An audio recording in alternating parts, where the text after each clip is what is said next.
This is We Need to Talk with Dr. Darcy Sterling, where I give you the tools and skills you need to love better so you, my friend, can live better. Today's guest has a bio so long that if I read it in full and explained what each credential meant, we would be here for 5 minutes easily. So here is the quick and dirty version as it applies to this episode. Dr. Jeff Karp is a biomedical engineering professor at both Harvard Medical School and at MIT. He's a researcher who runs his lab like a think tank. He pioneers ways to improve focus, boost productivity, and help people tap into their intrinsic purpose. Now, few things light me up more than the words focus, productivity, and purpose, probably because I have ADHD, severe ADHD. Though today, it's pretty well managed. But I've spent my entire adult life searching for hacks to become high functioning. So when I tell you that this conversation, long as it is packed with insights that could genuinely change the way you think, work, and move through the world, I mean it. It is worth the listen. So let's get into it. You've spent your career studying focus, productivity, and purpose. 3 things that so many of us struggle with on a daily basis. What is the biggest misconception you think that people have about improving these areas? Ooh, I think that, I can even speak from personal experience here. I think that, sometimes I look around me to people who seem like they have it all together, and it seems like it's just so far away. It seems like it's just such a massive step from where we are today to where we want to be. And I think that to me is the biggest misconception, because when we look at it that way, the distance from where we are to where we want to be, we can't possibly think of the process or the steps and or how long it's going to take us to get to that point. And I think that the challenge, but also the opportunity, is to figure out really what's the one step that I can take. And it's not just one step, by the way. It's a step that actually gives you cues that you're going in the right direction. So you actually get reinforcement. Perhaps it activates like some neurotransmitters in your brain so that you feel good. And so it's trying to figure out what's the step that you can take that's intentional, that feels right, that's aligned with, some aspect of maybe your core wisdom or something that you're just feeling is a right step to take. And then that step ideally is going to give you feedback that that was a good step to take. And when you experience that, it could be tiny. Like it can even be, for example, your stomach is constantly upset and you cut one thing out. Just one day you cut something out and your stomach all of a sudden is a little better, right? It could be that. Or you constantly interject people in conversations. And on this one day you say, okay, I'm just going to pause. And even though I want to say this and it's burning desire and it's so important, you just like hold it back and let it go. Like that is a step that, you kind of like, wow, I can't believe I just did that. What else could I do now that I've done that? And it just leads to this, like it creates this opportunity to have a domino effect. So I think it's not just breaking it down in steps, it's breaking it down and actually creating picking a step that gives you that positive reinforcement, that feel good that you've actually done a good first step. I wonder how often people actually gloss over that feel-good aspect. I'm trained in positive psychology, and one of the core tools that they teach us is this concept of savoring, where you basically most of us have a predisposition, certainly my listeners, and I do, and you probably do. High achievers have this issue where we will review in our minds a conversation or an experience that we had, and we will dissect it to a molecular level and identify every misstep we made in that experience. Savoring does that for positive things. You take a positive experience and instead of just glossing over it, you use the same ability to drill down and criticize yourself, to drill down and really sink into the goodness of that experience so that you Mhm. can create a landing strip and, all those good neural networks. And my point is, I would be curious to know how often people just kind of gloss over those good moments that you're talking about when they break down a step. Yeah, no, I think it's really common. I think that a lot of kind of self-help books and the like talk about breaking things down, but don't really emphasize the part of, it's not just about breaking it down. It's about you need a response. Like you need to be open to that response as well. You need to Hmm. be receptive to it.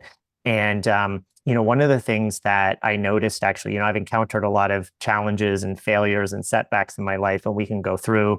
I'm happy to go through all of them. Like the time went and gave a TED Med talk, and I stopped for 20 seconds on the stage, at the Kennedy Center in DC, 5 high definition cameras on me, and I literally stopped for 20 seconds. And said nothing to the time when I started my lab, and the first 95 out of 100 grants I applied for were all rejected, to the time Oh, when I applied to medical school and was rejected from all schools I applied to. I mean, the list kind of goes on and on and on. But wow. what I realized, I think about failure a lot, but actually something struck me last week when I was thinking about failure. I was in a conversation with somebody, and I was like, holy Jesus. I thought, failure, right, is it's like the key, the ticket, the greatest opportunity for receptivity, right? Because what happens is, it doesn't mean we're always going to be receptive, but there's the greatest opportunity to be receptive, because when you experience a failure, what happens is you have this emotional pendulum which swings out to the side. It's incredibly overwhelming, visceral, like negativity. But as it starts to come back, and it always comes back, it always does, it always sort of makes its way back. And it's not, after a few good nights sleep, the mind is open. The mind is maximally receptive for new Hmm. information, new insights. And to me, there's like this common thread where if we can sort of tune into how our brains and, situations that are personal to us that are offer us these windows into receiving insights, into receiving cues, into tapping Hmm. into our biology and the emotional sort of shifts that are occurring. That's a huge part of getting on a track that leads us to like liberation and to self-efficacy and just feeling totally alive. And to me, it's always been these experiences, setbacks, failures, and the bigger they are, the more receptive I've actually become in those moments. Not immediately after, because it's like I want to like You're wounded. I'm wounded, but it's like the moments after that when I'm very receptive. And I think there's some like really like secret, right, that we don't really talk about that much, because it's like if we tap into that and realize it, we can bring that receptivity to so many other areas of our life. And Hmm. that it's like such a guide. Like we do get cues, we do have guidance, but we have to condition ourselves to be open to that guidance. And I found that in my own life, the experience of failures and setbacks and challenges and just things that didn't go, which happen like every day. I mean, I'm working in so many different areas. There's so many things that happen to me, and I'm just like, oh my God. But every time it's like, if you kind of can just get yourself like, okay, this moment, this negative emotion's gonna hit me. It's going to pass. I mean, I just have to sort of figure, have some conversations, get a good night's sleep, go do something that makes you feel good, go move, exercise, watch a show, whatever it is, just kind of let the emotions kind of come back. Conversations are really Hmm. important. Then you have this receptivity, and that you then train your brain for receptivity when you focus your attention on it. To me, it seems as though you run your lab like a think tank. Can you walk us through the ways in which you set your lab up to encourage innovation and problem solving? Absolutely. Yeah. So actually, I trained my postdoctoral work, which is, after my PhD before I started my faculty position, trained with this unbelievable advisor on he's like interstellar cosmic. His name is Bob Langer, and he's a co-founder of Moderna and like 70 other companies, Wow. and his technologies are have helped like 2 or 3 billion people on the planet, it's been estimated. And so when I came out of his lab, I was so fired up because that's what I wanted to do. I wanted to run an academic laboratory where we could invent new therapies. And then I wanted to bring those therapies to patients as quickly as possible. But then I had this holy crap moment because as I came out of his lab, I was like, kind of fired up. I'm like, I'm going to do this. And then I was like, wait a moment. I've seen other people do it, but I didn't do it myself. And I don't actually have a process for doing it. And to me, that's actually been a big theme of my life, is to sort of realize that, it's so easy for us to frame ourselves in a way where we say, I'm not good at this, or I'll never be good at this, or I'll never get better at this. But because I've encountered so many of these, challenges in my life, I've realized and sort of realized that it's often because we're not engaging a process that works for us. And when we find a process that works for us, and often the process that served us is not necessarily the best one, like we have to experiment, like sometimes a certain mentor is not a good fit. You need to find another mentor, or, some people go watch YouTube and you can figure it out. Like some people just can't do that. It just doesn't work for them in that moment. They actually need to be in person with somebody learning and having that encouragement. So once you find the process, so I knew I had to find a process. And so there's a little bit of a multidimensional answer to your question and this was a journey that I'm going to kind of condense into a hopefully very short segment here, which is, so I knew that in order to develop this think tank in my lab to spin out, companies and bring technologies to patients, I needed to understand about clinical trials and manufacturing and reimbursements and, there were all these aspects of bringing therapies forward. And I was like, I can't possibly learn these things on my own in such a short period of time. So I started thinking, okay, who has these skills? And I realized in the community, like there's all the people are there. So what I did is I made this commitment, right? As I'm transitioning from my postdoc into my faculty position, every 2 or 3 weeks, I would meet with people in the ecosystem, like patent lawyers, corporate lawyers, reimbursement, regulatory experts, manufacturing experts, people in pharma, biotech, medtech, consumer health, and I form relationships with them, right? So I would just meet with people and try to figure out like what questions to ask and how do I not just network. I feel there's networking and then there's forming relationships with people, right? Like really connecting. Because you're curious and you want to learn versus because you want a particular outcome. Yeah, that's it. Yeah, very well said. Exactly. Like, yeah, I've kind of, when you lead with curiosity, people tune into it and you actually connect more deeply. And then those people become like, you have relationships with them. And so what happened was this informal advisory board formed for my lab. So as we're advancing projects, I could reach out to people constantly and say, could this be manufactured if this works? And they'd be like, no, but if you did this tweak, and then we would do that tweak early in our projects, or what would the clinical trial look like? Because we want to know what we'd have to beat, like what we have to compare to, and then we could include that early in our experiments. And so that was like kind of a big part of it, is like, so that was huge, having this informal advisory board. Then the other part of it, another dimension, is I sort of realized that we often limit ourselves in everything in life, our mindsets, our how innovative we are, how creative we are, by who we surround ourselves with, right? Like who we sort of curate in our own environments. And so I made the decision that I was going to minimize the overlap of expertise in the laboratory. And so, which is kind of a bit unusual in a lot of labs, because you tend to have everybody has the same expertise.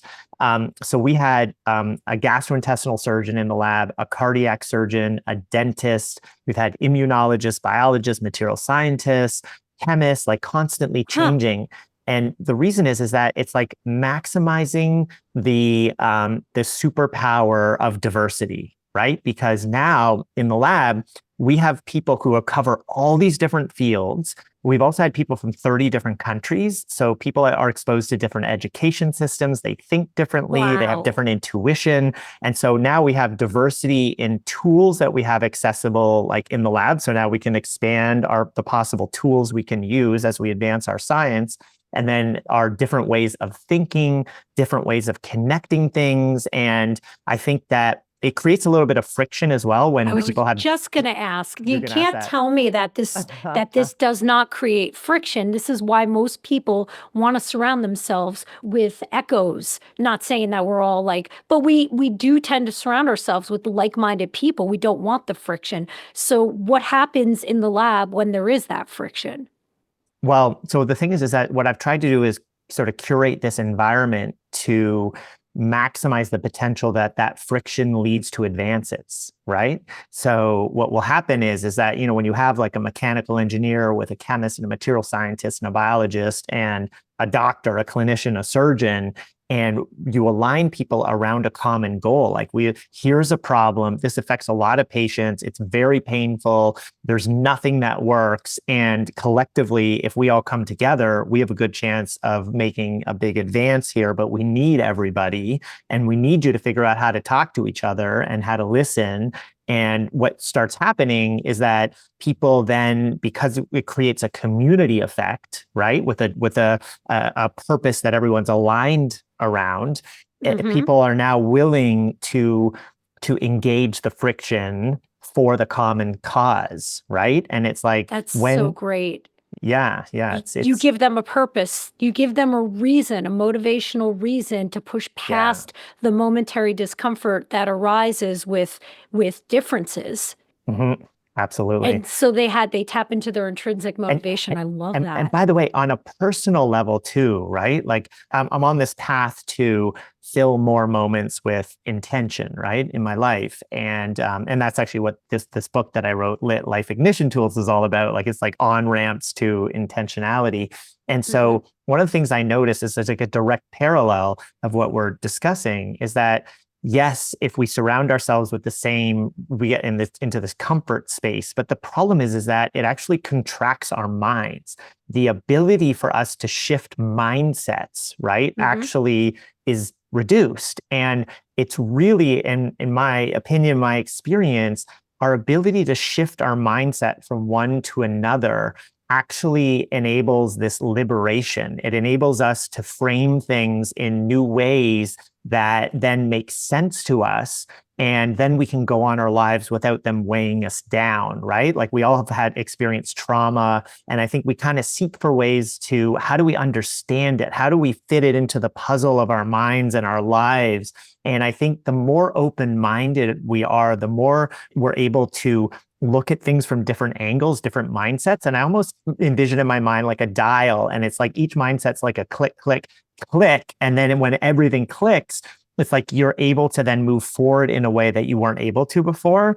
And if that to me is like the processing of trauma, the processing of experiences to move forward. And so by surrounding yourself with people who think differently and do different things, and you start to tune into, oh my gosh, now I'm able to switch my mindsets more fluidly, it's worth the friction.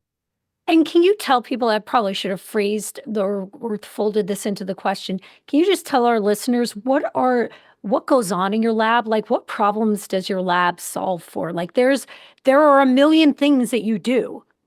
Yeah, we do a lot of things. So I'll sort of like at the outset just say that the lab is in some ways, it caters to my boundless curiosity for pretty much everything, as well as my pretty significant ADHD. So by the way, even in this conversation, you probably will figure that I will go off track. So feel free to bring me back because I'm totally used to it and I appreciate that. But my lab, he wants, for the record, the person with the most severe ADHD that any podcast host has ever had to bring him in. I shall do my best. Yes. There's the challenge. So every project we work on is completely different. And so one of the other reasons, like I was kind of saying, like this superpower of diversity in the lab and having people who come from so many different disciplines and are, you know, in this almost like this melting pot in the lab, is we can work on so many different problems. Like we can cross so many different disciplines. Like we can work on therapeutics and medical devices, and we can work on consumer health products and diagnostics. And like, you know, we can do cancer and we can do cardiovascular disease, and we can develop medical implants. And so, for example, we developed a tissue glue that we showed could seal holes inside a beating heart under laboratory conditions. And we were able to then bring that into a company, and we're in 2 clinical trials now, one for hernia repair. So you often hear like these meshes are used, and they use these tacks to put the hernia mesh in. Yep. We can just use our glue. You can just put like a grid on top of it, like an S shape, and you can put our glue down, and then you can shine the light and it like bonds it to the tissue. So you don't need to use the tacks anymore. And so that's in 2 clinical trials for hernia repair and nerve reconstruction. So that's one project, one company. Another one we started is a needle we developed that automatically stops in between the layers of the eye to deliver gene therapy to the back of the eye. So that's another technology where it's really difficult to treat things like macular degeneration because you want to get the drugs to the back of the eye, right, to treat the disease. But how do you do that? So we created like a smart needle, essentially, that could get the drugs to the back of the eye. We also developed, and I'm looking if I have it. Oh, actually, I have it here. We developed, I don't know if you can see this here because I'm not looking at myself, but okay. So we developed this, which is a nasal spray that we showed in the lab when COVID hit. We said every single project, we said, how can we help? And we were developing a nasal spray for multiple sclerosis. And there's a variety of reasons why nasal spray makes sense there. And we thought, okay, all this data started coming out saying that the virus traveled in droplets. And Yes. they can stick around for long periods of time. And, and then the nose is a major site for the virus to take hold. And it can, it often starts in the nasal lining. It has the receptors to bind to the virus there in very high amounts. So what we did is we created this nasal spray that is like a 3-prong approach. You spray it in your nose, it creates a film, which is a barrier for pathogens, not just viruses, but bacteria as well. And then it also binds to the droplets, like very like it so has an affinity for the droplets to attach to it. Mm-hmm. And then it bursts them open and it neutralizes viruses and bacteria, which we showed in the lab. So we were able to get 99.99% annihilation, basically destruction of COVID-19, H1N1, influenza A and B, adenovirus, we did RSV, we did a form of pneumonia.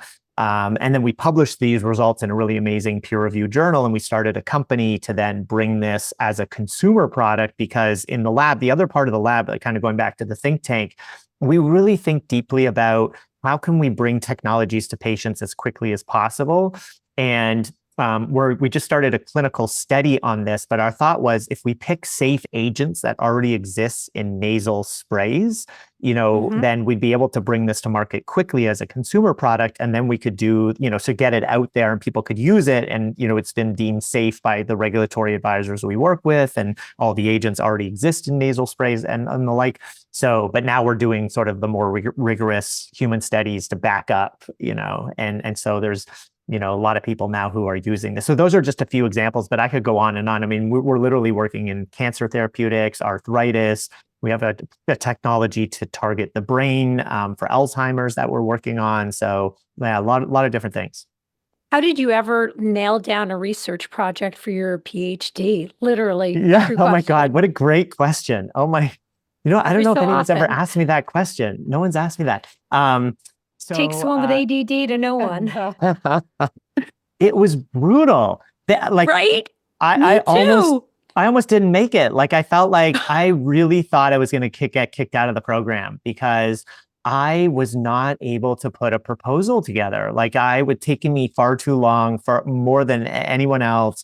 And, the thing was probably well over 100 pages, and maybe it was 150 pages or something. And it just was a really, you talk to my wife, I think it was one of the most challenging times of my life, to be honest. I mean, and I've had a lot of challenging times, but that was brutal. My God. Yeah. It's really, really hard. I was naive enough to think that they were going to allow me to create my own theoretical perspective. They were like, that's actually not how this works. You actually have to study somebody else's, and you have to test it. And you either confirm or disconfirm the null hypothesis, like you're not going to be able to write your own thing because NYU is known for creating clinicians. And back in the day, I Yeah. mean, my dissertation chair, he was able to come up with his own theoretical perspective. I was like, well, they were like, you missed the boat. You're too young. You were born at the wrong time. We don't let people do that anymore. We want rigorous studies happening. Yeah. Yeah. But that is interesting. It's astounding that you're able to do all these things effectively. Like you clearly missed the email on the importance of a niche, but it's Oh, yeah. great because you're so curious and somehow I don't know how you're doing all this stuff. Yeah. Um, I got that. in By the way, I'll tell you something just on that point, because like you're bringing up a really like, resonates a lot with me, because I was told by my department chair, you need to focus. Like he came and he said, no one's going to understand what you're doing. You're working in all these different things. He said, you need to focus. And I knew when he said it that like, I was like, oh, I don't know. I don't know if this is going to work. And I tried and I started to not enjoy the work. And I had to basically change my mindset and say, I'm not listening to my department chair, and then I was like, and then there was a lot of things that happened like that. Like I even had the patent office, the tech transfer office came to me and said, hey, you're filing all these patents. None have been licensed yet. We can't keep supporting you unless something gets licensed. And I was like, just wait, because, they have to spread it around, to other people. And so I had all of these things that were kind of coming at me saying, I'm not approaching things the right way, that, change your approach. And so it was really, I had to really dig in deep and to really kind of be open to what is it that's really driving me and make decisions based on that versus what people were like people in powerful positions that I report to were telling me. I can only imagine. So many people feel like they are drowning in distractions. What are some of the most effective strategies you found for improving your focus in a world that is literally designed to hijack our attention? Ooh, there's so many things that I have been practicing. Okay, I'll give you a really simple tool that I use from time to time. And by the way, there's no tool that I use consistently ever, because Doesn't surprise me. Is it because of the ADD or is it literally because you find something else that's better? I think I just sort of get bored with it. It gets too habitual, and this desire for novelty that I think we all Yeah. have, but people with Hmm. ADHD pretty, kind of amplified.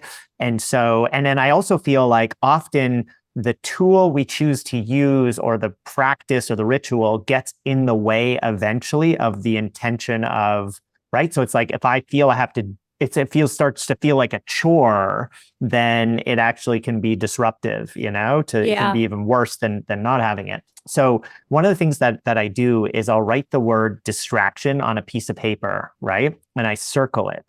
And then whenever I feel the urge of a distraction, like, oh, go on Instagram or, buy something on Amazon, whatever it is, if I catch myself in a distraction, like I'm like, oh my God, on Netflix, what's happening? I will take the pen or pencil and I'll check the circle with the word distraction on it, right? And what that does is it actually just intercepts the pattern. It's just sort of acknowledging that this isn't something that is intentional for me in this moment. And it allows me to shift my attention just enough for enough time onto this interception of the distraction rather than the distraction itself. And by doing that like a few times, it creates this pattern that then helps me to bring myself back to the task at hand. And the other benefit of doing this is that it can give you information. So if you notice a lot of checks on a particular day, it may be that, oh, you had too much coffee and now you're crashing, or you need to get more sleep, or Hmm. something else is bothering you. Like it can kind of give you information like how distracted you are. So that to me is just a really simple hack. There's another one that I do is I'll take my phone and I'll set anytime I feel like a distraction, I'll put it like the stopwatch on, and then I'll say, okay, can I go for 2 more minutes without a distraction, right? Like I feel like going to Instagram, I'm gonna go, right? There's no question, I'm going there. but can I hold off for 2 more minutes? And then it'd be like, That's okay, I've done, so interesting. you know, I do that in the reverse. I will say, okay, I'm going to allow myself this gratuitous distraction for 2 minutes or 5 minutes. I'm going to set an alarm, and then I yeah, promise myself I'm going to come back to it. But you're like, can I delay my curiosity for two yeah, minutes? yeah. And that sounds amazing.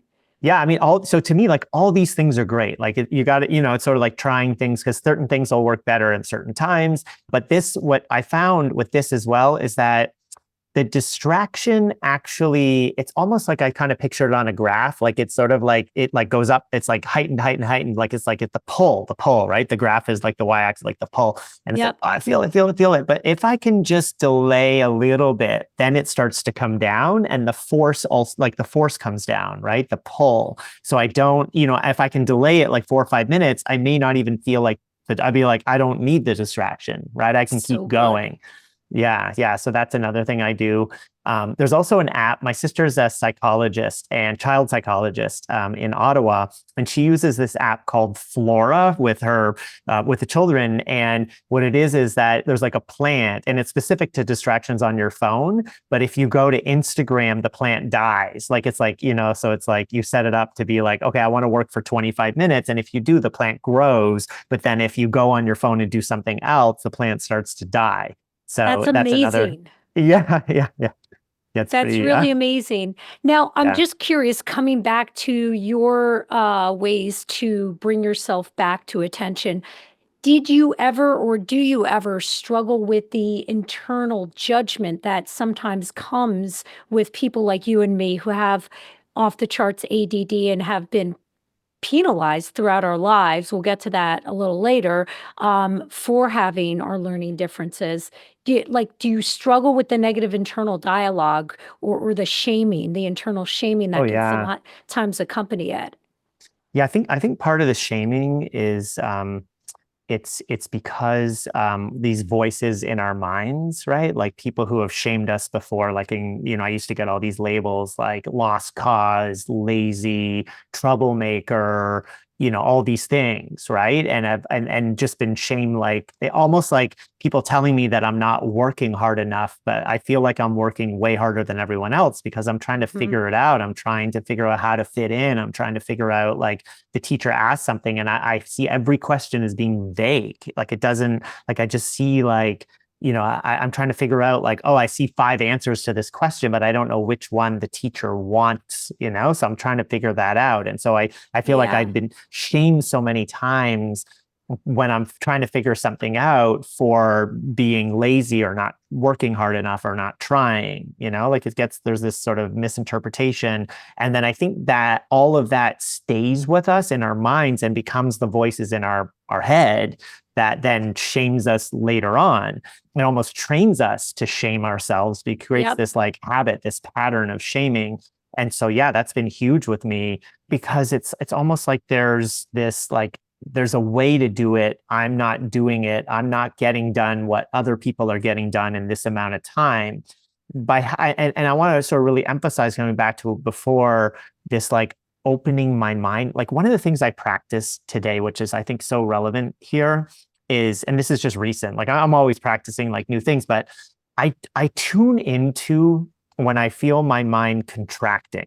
Okay, when there's like and what I mean by that is like when I'm fixated on something. So when you shame yourself, you become fixated on the shaming of yourself. And there's so many other possibilities of what you could think about or what you could do, but you're fixated on that one thing. And it's like you're kind of revving up this negative cycle in your body. I look at that as very contract. I was at this Hmm. conference in Orlando last week, right? And I really gave a lot of myself on the first day. Like I set my intention for connection. Like I feel like I need to Hmm. do that before meetings. Otherwise, like it's a completely different outcome for me if I don't actually set an intention. It's not automatic. I need to say going into the meeting. And so the first day was really like, I loved it. I connected with so many people that the next day I woke up and I look at the schedule and I'm like, oh my God, this schedule, this thing starts soon. I want to see that person. I want to see that person. I want to see that person. And I start all this stress and anxiety. And I'm like, oh my God, I haven't eaten breakfast and I have some emails I have to respond to. And then all of a sudden I feel the contraction, right? I'm just like, oh my Mm-hmm. God, contraction, contraction.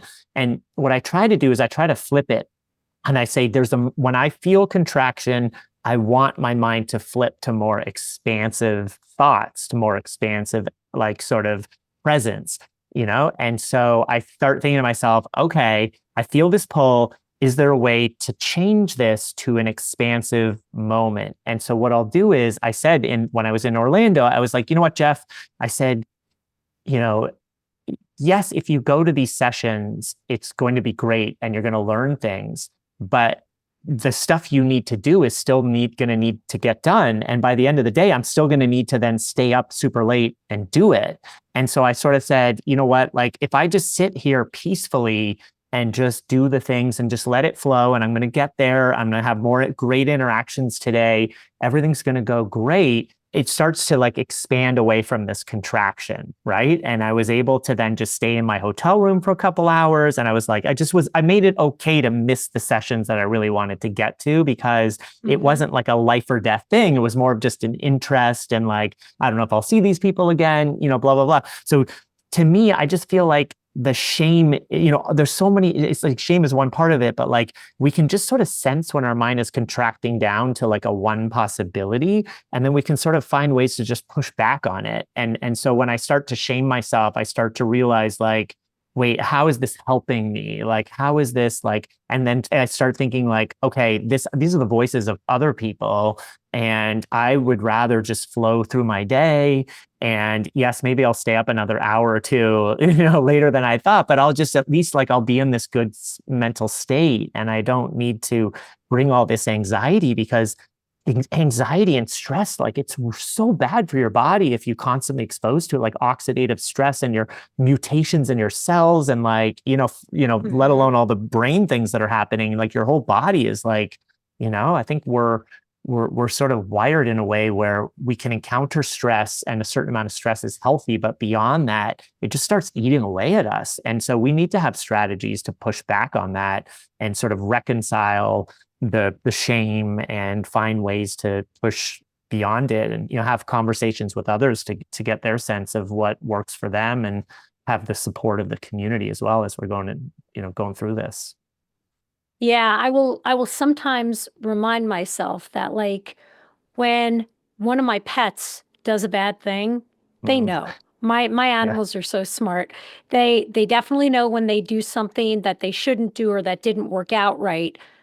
They are just in that moment. They don't complicate that process with judgment and shame about what idiots they are for having done the bad thing. They're right. just in I the love that. moment. If they trip and they hurt their paw, they're just in the moment. They're not criticizing themselves for doing the thing that caused the thing. Mm, There's in life, and so I try to remember that sometimes our brains are so impressive that they can hamper us, and we yeah. can dial them down. It's an imperative to learn to build the dial, the gauges within the dial, so that we can click it down and simplify shit, because we could just paralyze ourselves. Yeah, yeah. And what you're saying is so important. And then even going back to the first part of our conversation, like I think, for anyone who's listening, to this part right now and sort of thinking like, because I could imagine you start to think like, okay, but it sounds like it's from where I am right now, it seems so far away to then be able to push back on this shame. And, I've just dealt with it my whole life. And this is just part of, and there's almost like this comfort in just being in the shame, because, you sort of gotten used to it and it's a familiar Yep. place. And my sense is it's like, again, I feel like it's so important to emphasize that there's these just little things that we can do in our day, where if we get that little bit of reinforcement of something that, like we take a step, we were open to just switching a mindset. We're open to having a conversation with somebody and saying, like, what do you do when you start shaming yourself? Like, how do you push back on that? How do you get through it? Like, like just even asking other people. And so I've gotten to the point just by these little tiny things that I've done where last summer I was preparing to go outside and I had this skin cancer, like not severe, but I had this thing on my face and I had to deal with it like a couple of years ago. And so now I put the sunscreen on. I was putting it on and it dropped on the floor and it kind of spilled all over the floor, right? And the dogs kind of ran up to see, hey, what's this? And in my mind, right, I thought to myself like that the dogs were thinking of saying to me, hey, Dad, it's okay. Right? That's what was in my mind. You know Right? what? I have done that as well. I have literally made mistakes in front of my pets and thought Yeah. my pets are forgiving of me. It's Yeah. okay.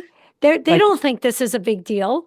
yeah. That it's like, so to me, it's like anybody can get there, right? And it's just like, you just need to You sort of just like, have to again, find what works for you. You just have to be curious yeah. and try a bunch of different shit.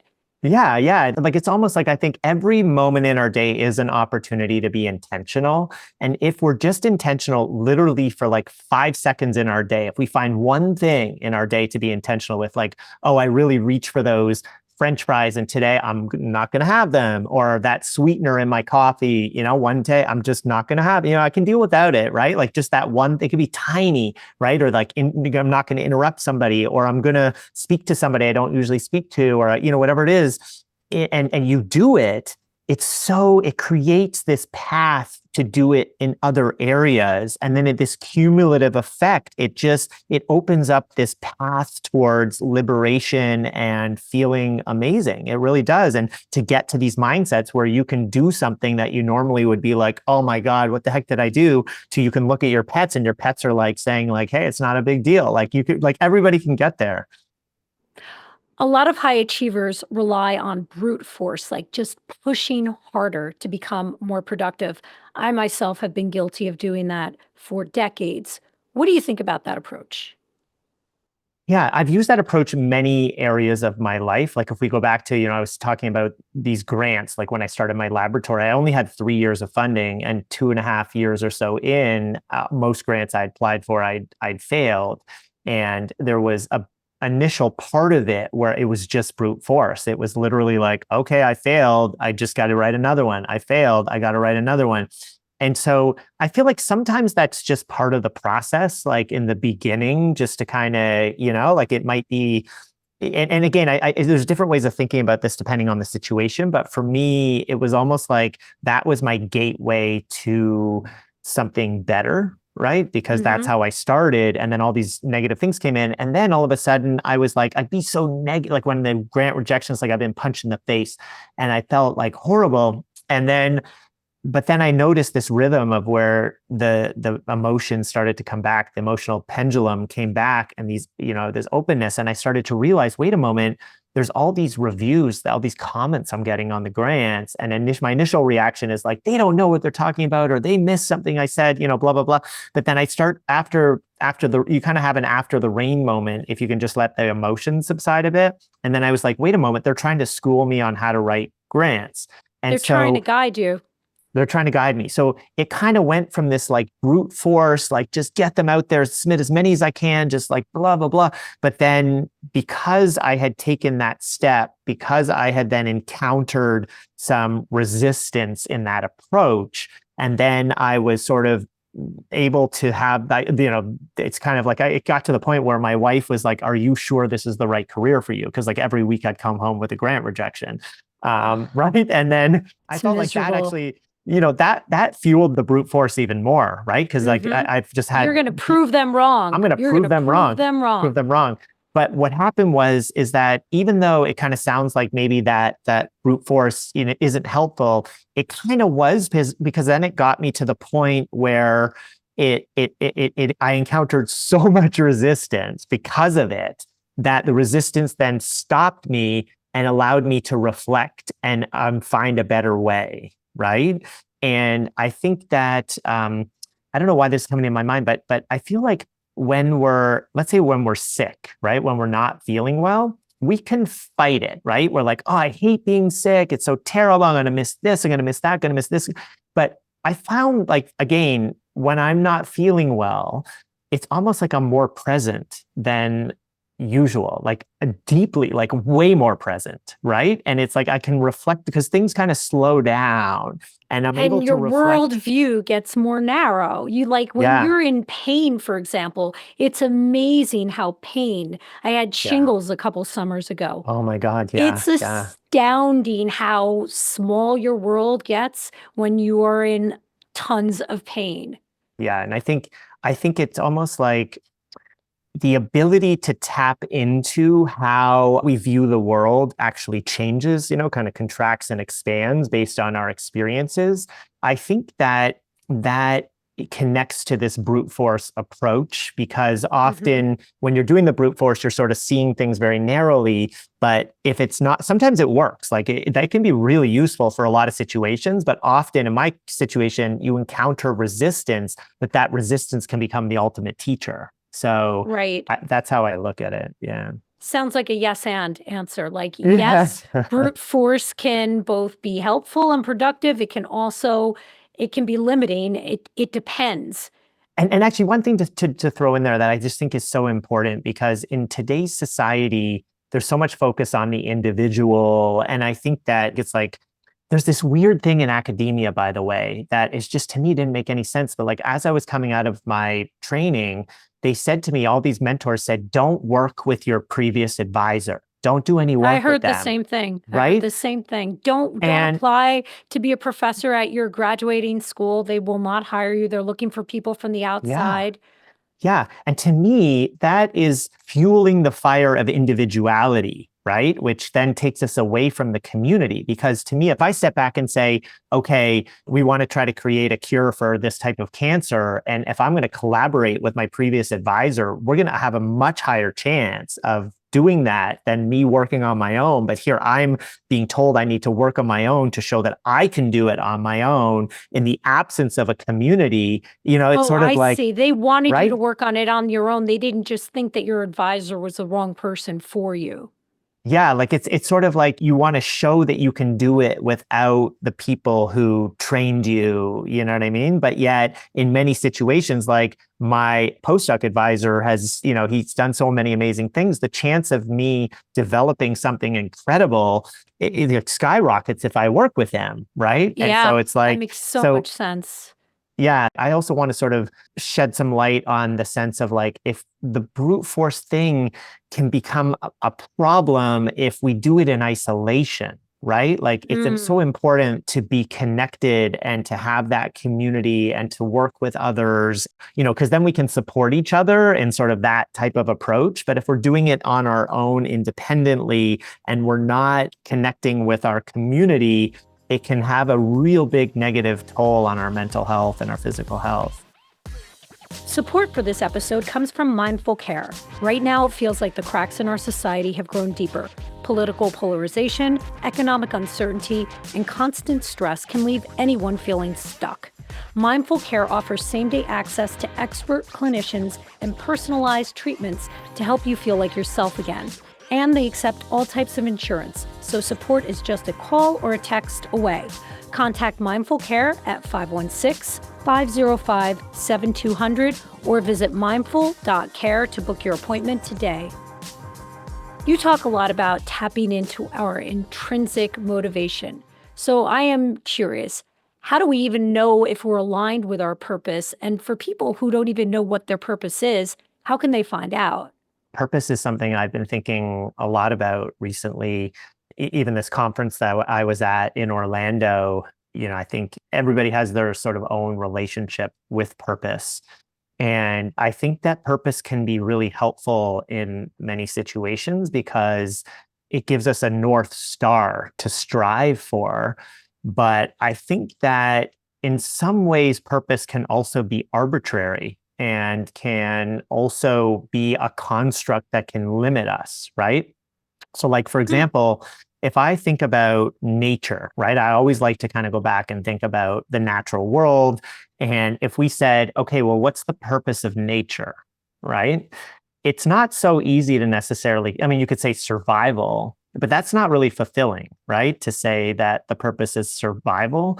If you said the purpose is to thrive, I mean, what then, sort of like, okay, well, what does that look like? How do we define that? So you start to see like, it's like, okay, the purpose is to learn, the purpose is to adapt.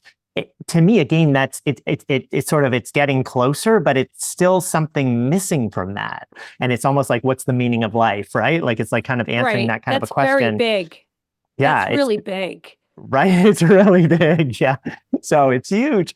So to me, it's almost like, I think, purpose is a very personal thing. And to me, I think that there's been times in my life where I've struggled because I didn't feel like I had a purpose and I felt like I should have a purpose. And then I was like, what's my, like, I feel like trying to figure out the purpose was actually immobilizing. Like it It actually can be. it made things worse for me. Hmm. And so I sort of look at purpose as one of these transient things that can actually be permanent, but it also can exhibit like impermanence. Like, for example, I sort of look at it like the work I do in my lab, right? Like there's people who are suffering. There's people who are in pain. There are people who have very negative, debilitating outcomes because of current treatments are just not available. And so I feel a sense of purpose in the work that I do to try to help those people, right? And that sense of purpose, I think, will never go away. It does actually go like there's sort of like this curve of up and down. I moved my lab from Cambridge, which is near MIT, to the Longwood area, which is in Boston, several years ago. And now my lab is physically in the hospital. And I would say my sense of purpose increased because of that, because now I see patients every day when I go into work, right? And so we can actually, I think, amplify and have more resonance with our sense of purpose when we're, I think was it Brian Stevenson, right? He says, stay proximate. Like you got it for the problem that you're working on. You want to stay Hmm. proximate. So to me, that's a way to get more in touch with your purpose is once you start to align with what it is that's really pulling you. Like if I stayed in Cambridge, yes, it's a purpose, but I was able to amplify the purpose by moving into the hospital, right? As an example. I'm trying to think of like other examples to share here, but like I just feel like there's so many things where sometimes because I'm recognizing like that I've shamed myself for not having a purpose in other things that I've done, like for certain things in my life, like maybe you can relate to this. It's like I've been told so many times you can't do it. So it's almost like my sense of Hmm. purpose was just to prove them wrong as we sort of, right? Like that felt like a Yeah. purpose, right? And then you could step back and say, is that a helpful purpose? Is that a harmful purpose? And I feel like it was helpful some of the time. It actually helped me, do a lot of things I would never have done, but it For also sure. was hurtful in the sense that I think it created these mental constructs that sort of limited me and held me back and didn't allow me to do emotional processing that would have been allow me to be more open in how I see things, if I had gone that way sort of earlier. Like I've had to do a lot of work to sort of unpack that in the recent kind of years. Yeah, that feels familiar to me. I personally find that when I am pursuing something because the draw is pleasure versus I'm going to prove them wrong, which is kind of getting away from pain. Yeah. Um, those two motivations being the two primary in all of life, like we're in pursuit of pleasure or we're trying to distance ourselves from pain. When I'm more in the former, I generally find that the outcomes are better and I do enjoy it more, but it's sometimes you need to be avoiding pain in order to recognize that that's what you're doing and make a Yeah. mindful choice to forget about them. Forget about them. What do you want to do? Yeah. I love how you just frame that because I feel like things are framed often in a way like with judgment, right? That it's sort of like, okay, if your purpose is to prove people wrong, that's bad. So you figure out how not to be there. But it may be that you actually need to sit there for a while and sort of experience it and then develop an awareness and really tune into how that makes you feel to then appreciate and have the motivation to then switch, right? And it's so easy to say to somebody, no, no, no, you should switch over here. But there's sort of like a timeline, a cadence to a rhythm to being able to do that. And everybody kind of needs to find that rhythm, and nobody's rhythms are really aligned perfectly. Right. So, Right. yeah. Right. Right. We're not duplicates of one another whatsoever. And Yeah. like most things in life, the answer is both. It's yes Yeah. and it's not binary. It's not black and white. I only Yeah. wish we had black and white answers more I often. know. Things I would know. move a lot faster for those of Yeah. us who are insatiably curious and want to get on to the next thing. Yeah. And it can be liberating, by the way, to be like, that's why I just think it's so important in our conversation. Like, it's so important because it's like, it's okay to have a purpose to prove somebody wrong. Like, that's totally fine. If that's where you're at, that's where you're at. Right. And like, but if you can acknowledge it and sort of feel like, is this where you want to be? Is there some other possibility? And then realizing there's another possibility, you can start to figure out, okay, well, how do I move away from this? And maybe you need to stay there a little longer before you have the motivation to move away from it, right? And that's totally fine. I just feel like people hearing that, like, it's okay wherever you're at, it's totally fine. Mhm. Like, the lessons, the learnings, the insights, they're like in every experience, right? So yeah, I just feel like this is really critical that we're sort of surfacing this. You have worked with and taught some of the brightest minds in science and engineering. So, what do the most productive, purpose driven people that you've met, what do they have in common? Ooh, couple things. I would say one is their questions are, they've actually looked at questions as a skill. They look at questions as their greatest technology. And I think in school, my postdoc advisor, Robert Langer, he's just this like quote, this famous quote where he basically says that in school we're judged by our answers, but in real life, it's really about the questions that we ask, right? So And good. yeah, yeah, yeah. And it's like when I sort of started lifting my head up after doing all this training and looking around, I noticed that the people who were like having the most innovations, the most groundbreaking work, the people who generally get the Nobel Prize, it's not because they're necessarily smarter than the other person. They've actually just found a way to ask a question that nobody's asked before. They've asked a better question, a higher value question, a higher dimensional question, right? And that was transformative for me to clue into that. And I had this experience when I got to grad school where and I'm sure you could probably relate to this, where you sit in these seminars and the invited speaker speaks. And then at the end, it's a question and answer period. And it's like the arrows are flying, like they're trying to like destroy who just like, spoke.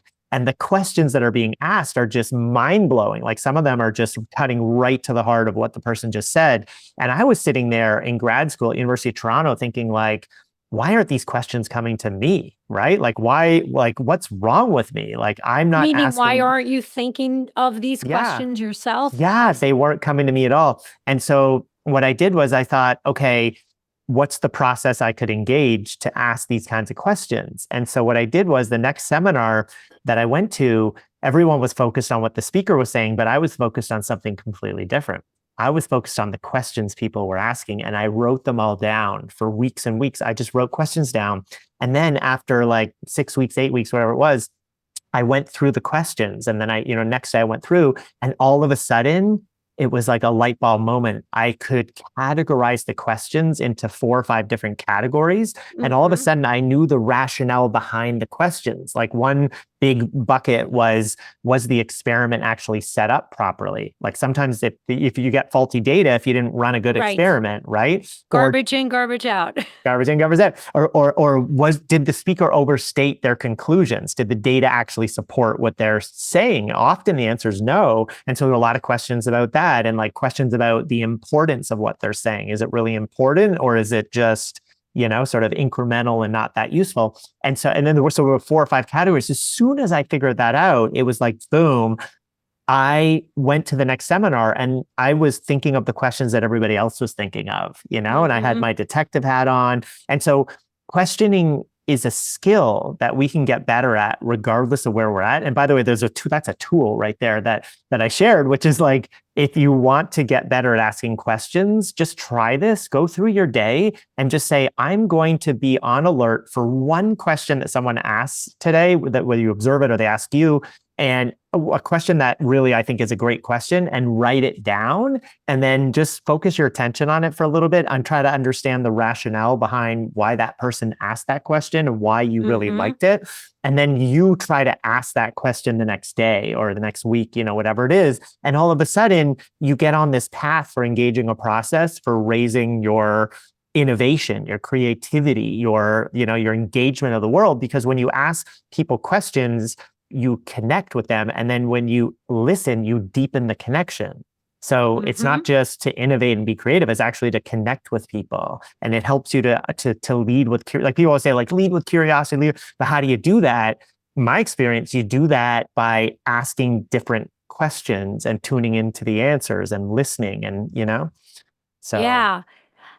People used to think that I was being trite or flippant when I would say, the most useful skill I got out of PhD school was learning how to do a Google search, like learning the right search term.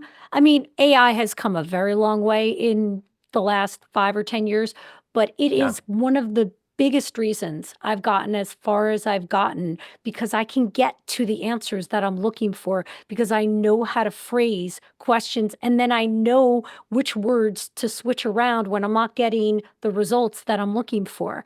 And then you transfer that to, as a therapist, learning how a person's mind works. What is their learning style? You start asking, the way you think through questions, you phrase them that way. When you're not getting the quality answer you're looking for, you have to change the phrasing of the question, and you have to learn how to speak your client's language. And it's one of the most valuable skills ever, is learning how to ask different and important questions, and recognizing when maybe you start off with a great question, but you're not getting the answer you're looking for. So you have to change it. I mean, you can also have fun with it. I did this experimental session, which a bunch of people in pharma a few months ago, on questioning. And what we did was we had, and this is like anybody can do this, right? It's like super simple. But basically, people were. I said to people, okay, all in tables. I said, okay, everybody, go meet somebody that you haven't met before, and what I want you to do is ask each other questions to get to know each other, but write the questions down, right, that the other person's asking you. And then what we did is people sat down at the end and we went around, and I said, okay, someone from the table, share the questions that you think are most interesting or different or useful. And the questions that people ask, like, I was learning like so much, about these questions that other people have to get to know somebody. And so there's so many ways that we can tap into our ability to ask, better questions or higher value questions. And it can actually be really fun. And in social settings, there's always like someone who's like a good schmoozer, right? So it's like you can go at networking events and you could say like, okay, what questions are they asking? And then you can write them down, and those can become your questions. You're just a natural researcher. You look at people, you literally look for people who have the qualities that you want, and you find the common denominators and you see if they fit. That's what I'm feeling from you. Yeah. I'll share some of the questions that people said. They said,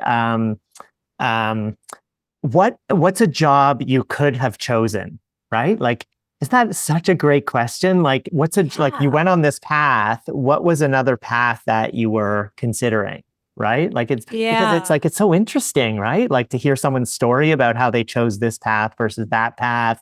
There was another thing people asked, what do you celebrate about your heritage? What's the top of your bucket list?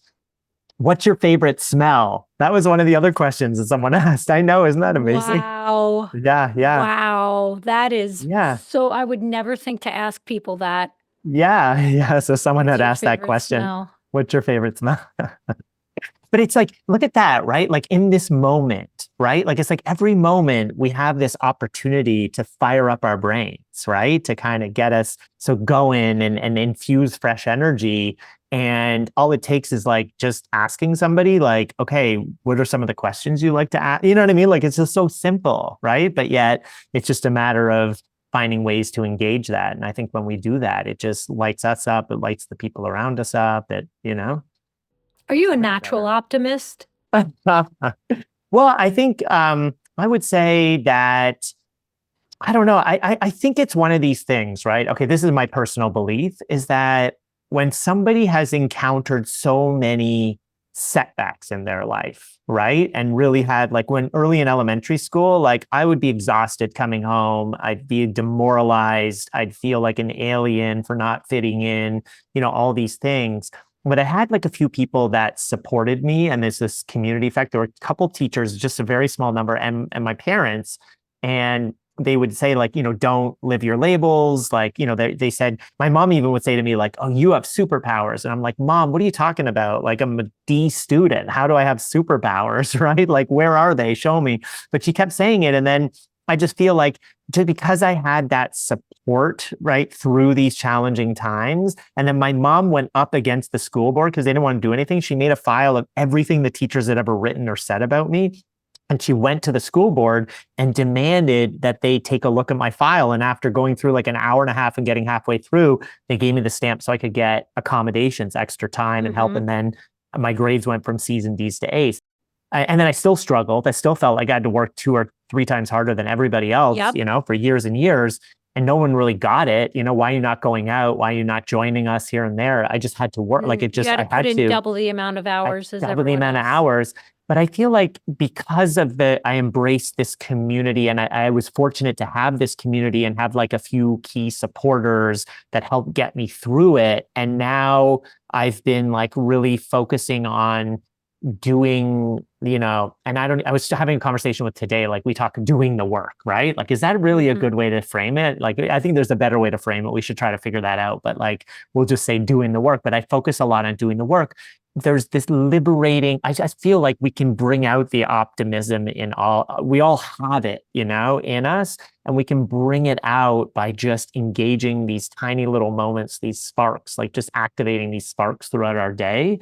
And I Mm-hmm. think that that's sort of had this autocatalytic effect where, yes, I'm generally quite optimistic, not always been that way. It's been an evolution because I was really put down a lot when I was younger. But I think everybody can get on that optimism path. And it's just sort of tuning into the things that we've been talking about. Speaking of which, you have been open about feeling written off by your school because of your learning differences, which I can totally relate to. I struggled so much in high school that I barely graduated. I was a major behavioral problem for the school. And, on balance, it really felt more like the system was focused on getting me out of the way so that other students who wanted to learn could actually learn rather than actually helping me to learn. So I'm curious, what do you think the educational system gets wrong about students like us? Yeah, yeah. Wow. I mean, there's so many children who are falling through the cracks, and it's like every child has this incredible potential to do amazing things in the world. Like there's like limitless possibilities, and yet the education system is really very narrow because I think the problem is that it's a scaled process, right? Like if we go back in time to how did education work, and we go back to the time of like Plato and Socrates, and like, that's kind of, and it begun even way before that. But if we start there, right? It was like one-on-one interactions, right? Like these philosophers didn't have more than one or two people that they were working with at a time where they could learn, almost like, you kind of think of like AI, AI learns, can learn your process, the way you think. And we're sort of thinking about the next generation of education where AI could figure out where you're at, meet you where you're at, and then guide you, forward, figure out what you're curious about and how to frame things in a way that'll excite you and keep you going. And that's the way I think it was back a long time ago when you had like, one-on-one, one-on-two kind of interactions, because you could figure out, I studied this actually back a number of years ago. And it was like these philosophers would study how people think. They would study how did their brains work, and they would adjust their learnings, based on What that. a concept.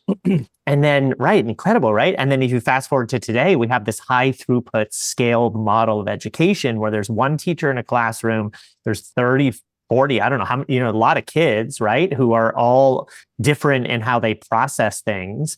And they only have a certain amount of time to do their assessments and to answer questions, right? So it's like every child likely has many questions, but there are only a few that can be asked, total. So I just think, like, I look at this as a snapshot in time, and maybe we're doing the best we can right now, but because now we have this, actually, I mean, I don't fully believe that, but like, I'm just sort of framing it like, okay, I think there are better ways to do it, but and one of the things I think that we've suffered is we haven't experimented enough, right? So I don't think we're doing the best we can, but I think that with AI, I guess what I'm trying to say is I feel like with where AI is going, where it's at right now, we have the potential to help every student achieve incredible things, to unleash their potential. And, there has to be done the right way. But I just feel like it's like the school system is catering to, it's catering to a narrow subset of the population. Right? It's catering to the bell curve, right? And it's discounting the tails and like the things going towards the tails. It's like we've industrialized the educational system, and it's been that way. Yeah. And it's been that way since the beginning of time, not the beginning of time, but ever since we started scaling, as you said, the education that we impart on students, and people get overlooked. Yeah. If we think about education, it's like the most important thing, one of the most important, however you want to say it. And it's sort of like, I feel like the other thing is it's been under-resourced, right? Like we really should be, like when I go around to other places in the world and I speak with people, one of the things that I used to do a lot of traveling. So when I went around and, I would go to India and Korea and like, all over the place.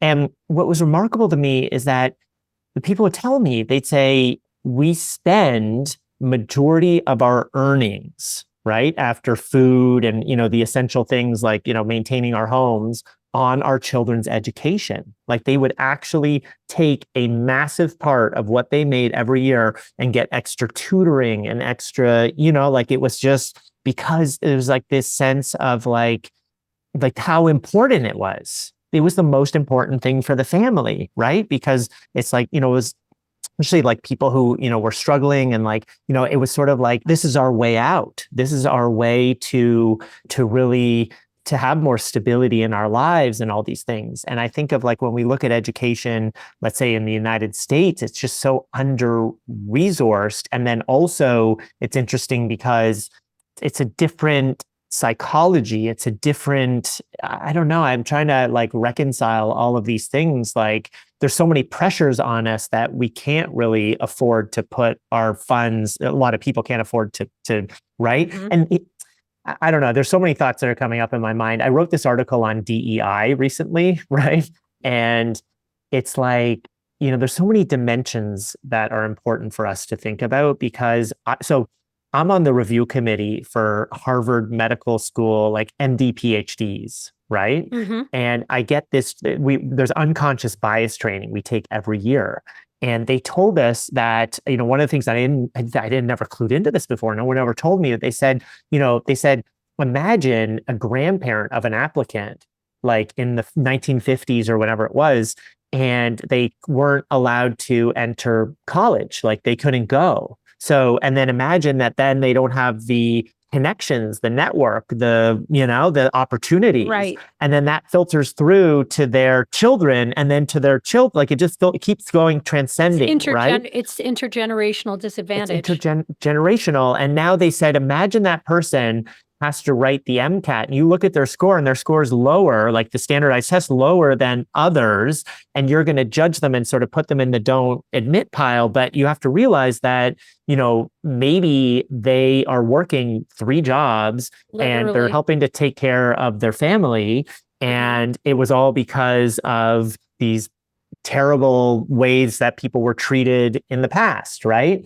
And to me, it's sort of like that's part of this whole thing as well. I don't know, like the education system, because and one of the things I was reading about recently is like, if we disband and I don't want to get political here. I'm not really a political person, by the way, but like if we disband the federal, education, The Department of Education. Department of Education, you're going to lose like all the fellowships and scholarships that are supporting the people who need it the most. And that like, and then what about, they're just going to fall through the cracks too. So to me, I'm really excited about the potential of AI, but I'm also excited about something else that I'm actually deeply involved in, there's this campus in the middle of the jungle of Panama, right?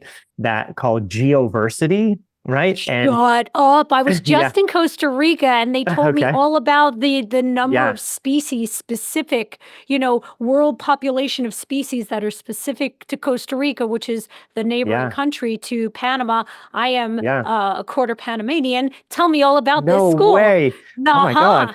Okay. So this guy, Nathan Gray, who was like a co-founder of Oxfam America, he moved to Panama 25 years ago, found rancher land in the middle of the jungle, together with indigenous communities and rural, people.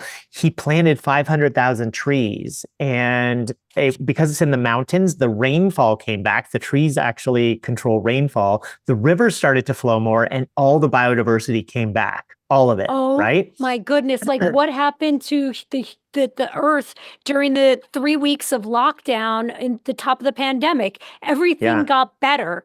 Yeah, exactly. So Nathan's created this campus in the middle of the jungle. There's like a pool that's fed by a river. It's all like solar, hydroelectric. He has a bamboo grow operation, and they made this like Taj Mahal of bamboo as like where they eat, a congregating place and where you eat. And there's all these casitas where people can sleep, and they do these coast to coast hikes from the Pacific to the Atlantic, and you mountain bike and hike, and then you kayak. But people come for transformational experiences. I think the other big problem of education, it's not experiential, right? It's not embodied. It's all theoretical. It's all theoretical. We don't, right? Yeah, exactly. It's not like we're taking kids out into the world and showing them why these things make sense, why it's important to learn these things, and what the application thereof is. Yeah, and to encourage the children, not to give the children answers, but to encourage them to ask questions, right? Like Nathan says, he takes the kids and he'll say, okay, here's a tree and here's a vine that goes up the tree, but it's not just going up, it's going around. Why is it going around it? It requires more energy, and nature tries to conserve energy. It's putting more energy into it. And he asks the children, what are the reasons why you think that it, and he doesn't give answers. He just asks questions and encourages the kids to come up with other questions. And so to me, it's not just AI. It's really about embodied, immersive experiences. And actually, Nathan will say that the AI of Geoversity, which is the name of this organization, the AI is authentic immersion. Geoversity's AI is authentic immersion. That's so amazing. Yeah. So that's a big part of what's missing, is that's what we're wired for, right? And going back to your question about neurodiverse, I have this belief, and it's somewhat supported, but not fully. So I'm not going to sort of say, oh, this is proven, but like I have this belief that we were hunters and gatherers, right? Like that's known for tens of thousands of years, nomads, and we were living outside, working hard, surviving. My sense is the people who are neurodiverse, they're the ones who are doing the pattern recognition to find things, like to identify resources or threats. So they're the ones that kept the tribe alive, because they're looking more deeply at things. They can see more things. They can recognize the patterns. And then we're not just blindly following instructions. We're questioning things, everything. Yeah. My mother everything. said I came out of the womb. I didn't have first words. I had first questions. Why and why Wow. not? Which Yeah. made me really hard to raise, you know, Yeah. and then very hard to educate. Because if I wasn't stimulated enough, I was basically, you know, all but lighting the room on fire. I actually envision, by the way, like I'm trying to explain, like people have asked me, well, what's like, what I say is, and this just came to me, I don't know, like 6 months ago or something. I say, it's like if I'm asked to get in a boat and go down a river, right? And someone else who's not neurodiverse as well, like they will probably just take a look and they'll sort of plan their path and, you know, they'll kind of make their way down. Whereas I'm hitting every single rock. And when I hit every rock, I'm not just hitting it, I'm looking at it, I'm examining it, like I'm in, you know, like I'm looking at it. And then I see like a branch overhanging and I see a little path and I go over there and I get out of the boat and I start walking around and looking around. Then I realize my goal was to get down the river. So I get back in the boat. And so by the end of it, we have me and the person who's, you know, non-neurodivergent, whatever, however you want to call it. I mean, everyone's on a spectrum, but like we have a lot to talk about because they had a completely different journey than I had, you know, and it's like by sharing those experiences, we can just ignite our curiosity and ignite, you know, these insights that we can gain from each other. So I just feel like that to me is like the neurodiverse person getting tripped up on something, they're going to pay more attention to it and they're going to look at it differently and they're going to uncover insights that people who are not getting tripped up wouldn't have. And so it's like we all have this something to bring to the table. We all have something to offer, but the education system doesn't look at it that way. It sort of says, this is what you need to bring to the table. And back to your point that you feel that neurodiverse people like us were probably the hunter gatherers that perpetuated the tribe. You probably didn't mean it in such a concrete way, but just to use that as a concrete example. And how crazy is it that they have us sit in fucking chairs for 40 minutes at a time and we can't talk? Like, Yeah. we can't talk to each other. We can't move around. Everybody knows at this point that we increase our cognitive functioning when we're moving, when we're more Yeah. active. It is so much harder to focus when we're sedentary. The classroom setting is the exact opposite, I think, of what we would design were we to create the educational system today Yeah. based on what we know in the research. Correct me if I'm wrong. No, yeah, you're exactly right. And to add on top of that, this is something that I've been thinking deeply about. It's like, okay, look around the room that you're in right now. This goes for everybody listening right now, right? Like, what's changing? What's changing, right? Like, what is changing? Like, is the paint changing? Is the floor changing? Is the desk changing? Not really, right? Like, not much is changing. Go outside. What's changing? Everything. Everything's Like changing. literally in this conversation, the sun, I immediately went to think to myself, well, the sun is certainly changing. I've had to open my blinds in this conversation. Yeah. I've had to close my blinds because it was blinding me. Yeah. There are lots of changes happening, and Right. I'm aware And of so, all of them, unfortunately. right. Right. So it's like we did this project during COVID where we brought in someone deeply spiritual and they did this project called the Impermanence Project. And we went outside and we took pictures of things in our backyard or wherever it was.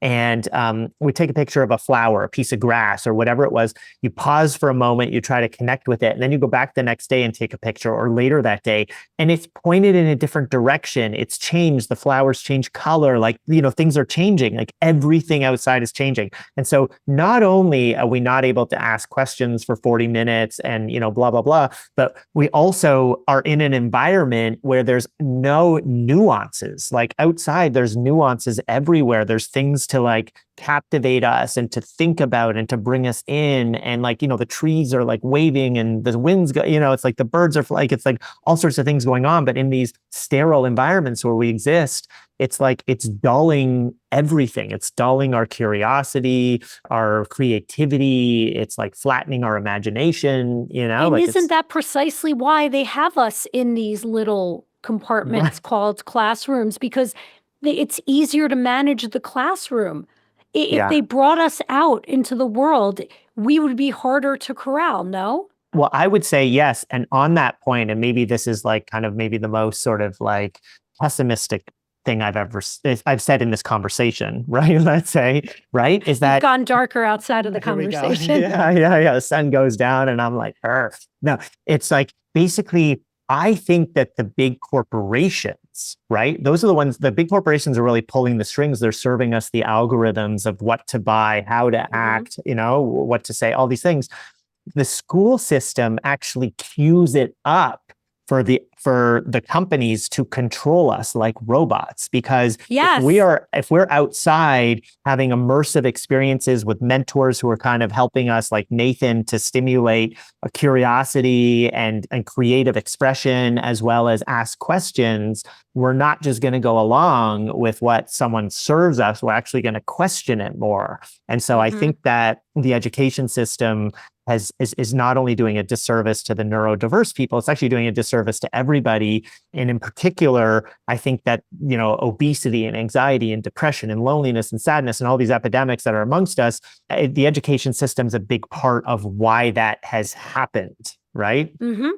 Yeah, and I think that I know that we're not talking about politics here, but I think from a nationwide perspective, it is much easier to mobilize your civilians when from age 5 on, they have been trained. They have, some might say groomed to Yeah. not question authority and to do what they're told and to keep their nose down and stay busy. I mean, if you just think about what we have to do to make a living, how long most people have to work, it is really hard to be middle class. It is really, really Mm, hard to be middle class today. yeah. And so we're too exhausted to question things. Yeah, yeah, it's a huge part of it. And the other thing, something I've been thinking a lot about recently is, I think of a lot of things.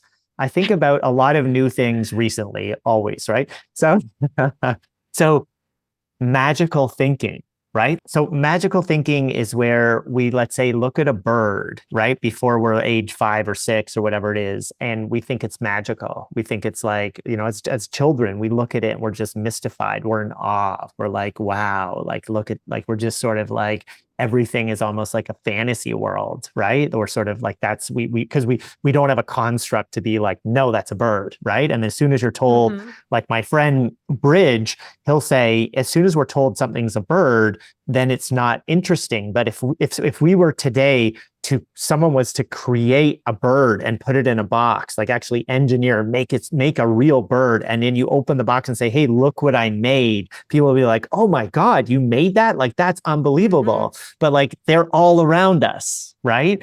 And so I was looking at it and I was sort of digging in parallel to indigenous ways of being, indigenous ways of knowing. And from what I've read, the magical thinking stays, right? But in sort of modern society, the magical thinking goes away after age 6 or 5, 6, 7, somewhere around there. It's like it's gone. And I think that, to me, it's a big disservice to ourselves, because now we're limiting our imagination. We're limiting how we interact with the world around us. We're taking things that are actually magical, in my opinion, and saying that they're not magical. That is a bird. Stop looking at it, move on to something else, Right. Very reductive thinking.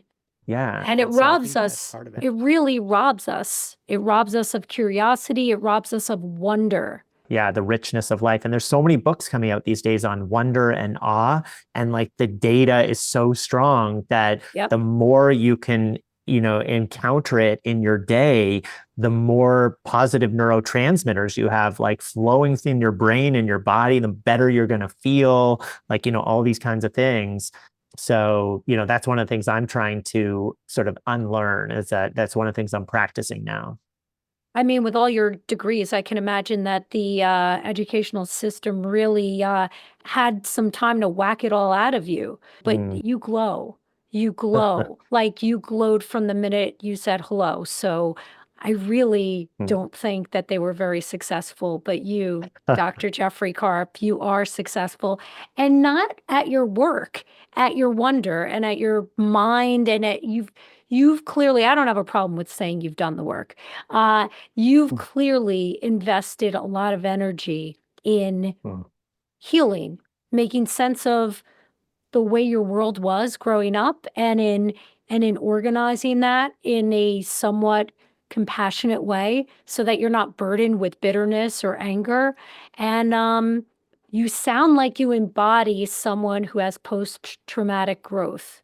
And Mm. life bitch slapped you and you decided it was going to make you better, not bitter. Yeah. No, thank you for saying that. And I just want to emphasize, I feel like everybody can get there. It's like just it's really, really it is accessible. And I believe in you. Like I believe in everybody being able to get on that path. And that's part of like what I feel is sort of my mission today is to come out and be like, listen, really all you need to do, like trust me, you just need to do one intentional thing in a day. And then when you've done it and just then make it two, make it three, like, practices. Like, for example, before I eat a meal, I'll give you, here's some tools people can practice. Like before I eat a meal, I'll just take a few deep breaths, like it's really like a transition. I'm like, okay, I'm just going to transition to eating. I'm not just going to sit down and eat. And it's like, that's so helpful. Like, it's like just saying it to yourself and letting yourself like take a few deep breaths and then start.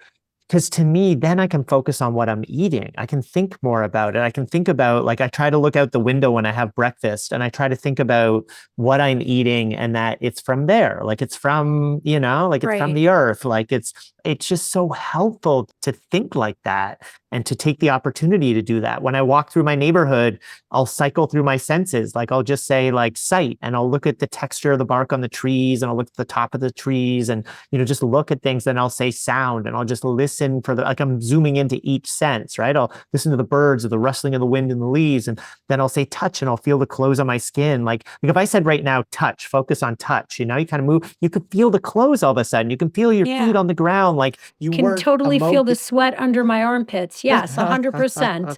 I feel that. right? So it's sort of like this culture that we're in, it desensitizes us. And I'm here to tell you that you can resensitize your aliveness by just tuning into your senses just every day, just sort of like cycle through them. It's so easy. It doesn't take time. Like it's just when you're walking outside, like when you're in your car, like whatever it is. And there's all these little things like when I go to bed okay, this is maybe a bit out there, but I don't know. When I'm going to bed at night, one of the things I practice is I pretend like I'm a miniature version of myself standing on the backs of creatures in nature. And I go through I cycle through my senses. So if I'm, let's say, standing on the back of a bee, right? Like just saying I'm a miniature version of myself.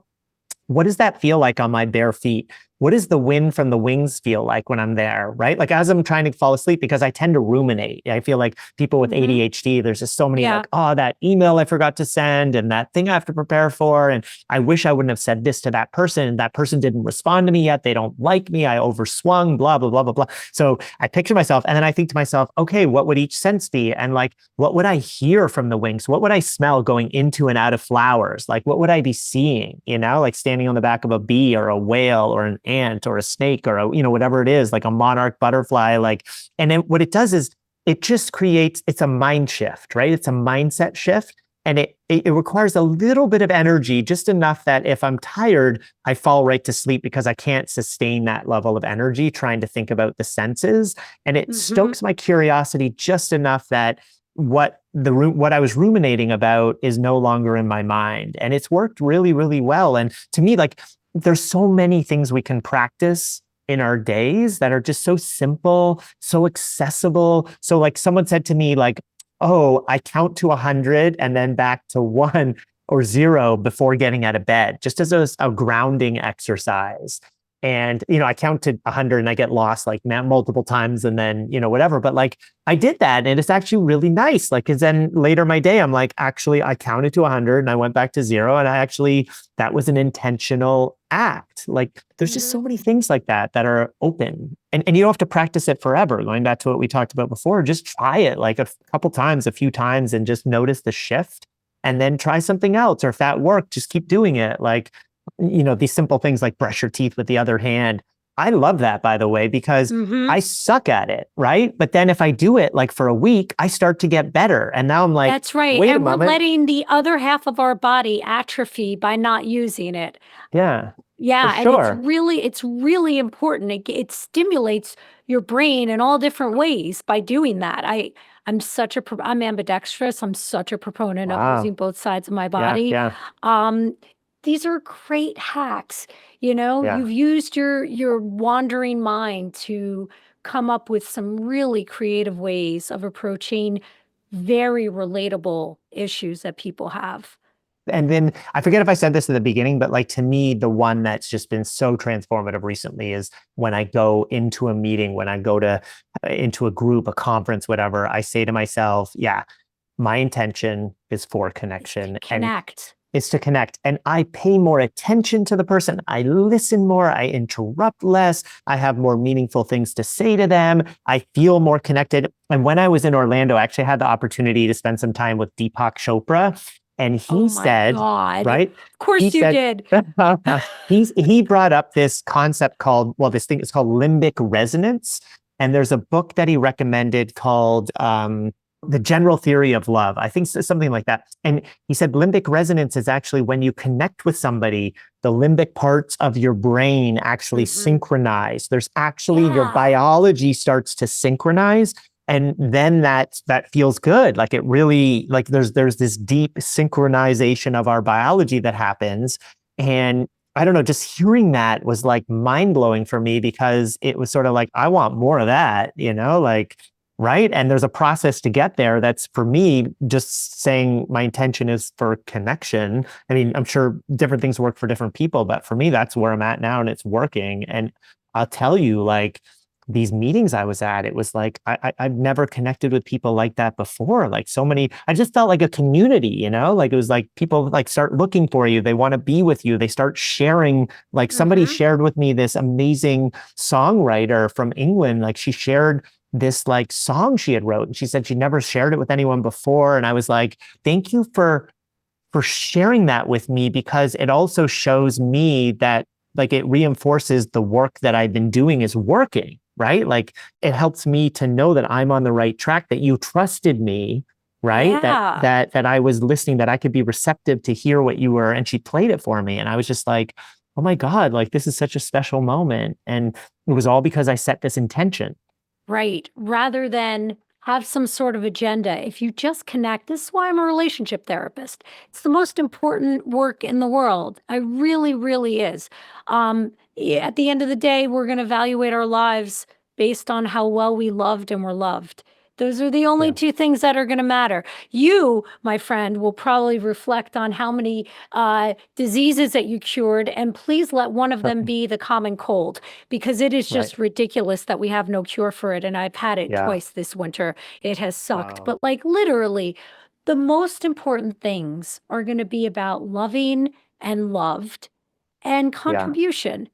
We have to take Yeah. care of each other. We have to take care of each other. 100%. And, moment of vulnerability here, I will tell you that what I recognize by setting this intention, feeling connected to people, is that I started thinking, okay, what was I doing before? What was happening when I didn't set this intention? And I was going into my own world, right? I was sort of like running away. There's so many situations when I was younger in college, people would say, do you want to go to the club or do you want to go to the pub? It was always the club for me because then I could go into my own world, right? And it was almost like the trauma that I had experienced and sort of like the fear of rejection, the fear of like, right? I didn't want to deal with that. And so setting this intention for a connection has also been a way of me sort of reconciling the trauma that I've experienced in my life and how I often, many times, would try to go into my own world. Because as a child, I would just go into my imaginary world. And so that's been really front and center of my mind and very transformational for me to have that reflection that I've been running away actually a lot of my life in conversations, like by not having them, by not trying to connect with people.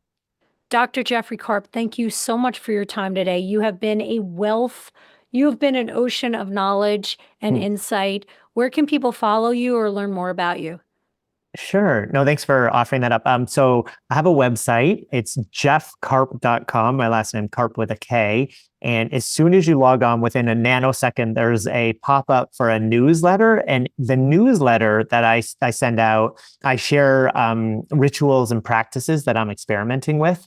So people are interested for these on-ramps that can help you kind of intercept patterns and algorithms and sort of get on a path of more intentionality, then that could be for you. So you might want to go check that out. And the book I wrote, Lit Life Ignition Tools, there's also some links there you can check out if you're interested. I'll make sure both are in the show notes today. Thank you so much. I'm so grateful for your time. Thank you. Yeah, no, I've loved this conversation. So thank you so much. We Need to Talk with Dr. Darcy Sterling is a Sterling Standard production. Editing and sound engineering by Bart Migal. Our theme music is by Trending Music. Special thanks to Amanda Cristiani. Final note, I want to keep We Need to Talk free and not behind a paywall. I also want to keep making these episodes for you. So, for me to keep doing that, I need you to please make sure that you follow the show if you don't already. And ideally, share this episode with a friend or two. Listening is not enough. Sponsors want to know that you're committed. So do that for me, and I will keep showing up for you, just as I have been, giving you free, quality content with facts that you can rely on. We'll be back on Tuesday with another episode packed with the relationship, dating, and mental health hacks you've come to expect. References are always linked in the show notes. I'll see you soon.